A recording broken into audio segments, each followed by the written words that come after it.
Where would you be without language? Have you ever considered the extent to which your social life, career, experiences, friendships, romantic relationships, and overall quality of life have been affected by your ability to communicate? We take it for granted, but language is essential to nearly every aspect of our existence. In October 2012, members of the Families with Heart organization were visiting a small town called La Sexta in the region of Puerto Quito, Ecuador. Puerto Quito lies a short distance west of Ecuador's capital city and just north of Santo Domingo. It's here that Families with Heart encountered a unique community with a unique problem, a problem of language. This is the story of that encounter and the events that followed. We were taken to the home of Erica Solorzano, a 20-year-old deaf woman living with her parents. Her main communication tool was a language created by her family members within their home.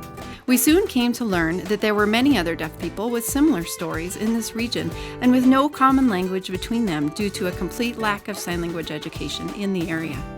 Family members expressed a great interest in bringing sign language education to Puerto Quito, which would allow deaf individuals to develop independence and the ability to create social relationships outside of the home. In November of 2012, a sponsor in Helena, Montana began donating in support of bringing sign language to Erica and the people of Puerto Quito. And on our next visit to Erica's home in May of 2013, a sign language book was brought down.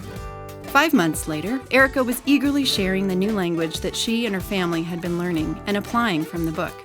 The family was finally sharing in a language that reached beyond the doors and relationships of their home. We could carry on a conversation. During this same visit in October of 2013, we located a deaf man who was a sign language instructor in the nearby city of Santo Domingo, about 1.5 hours from where Erica lives.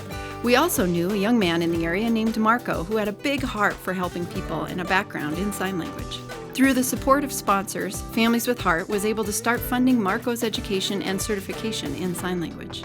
In May of 2014, the first Deaf Club meeting took place in Puerto Quito. They've been meeting each Saturday ever since.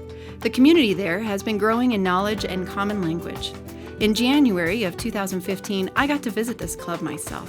I remember sharing knowing looks with Erica's mother, reflecting on that evening in her home 3 years ago.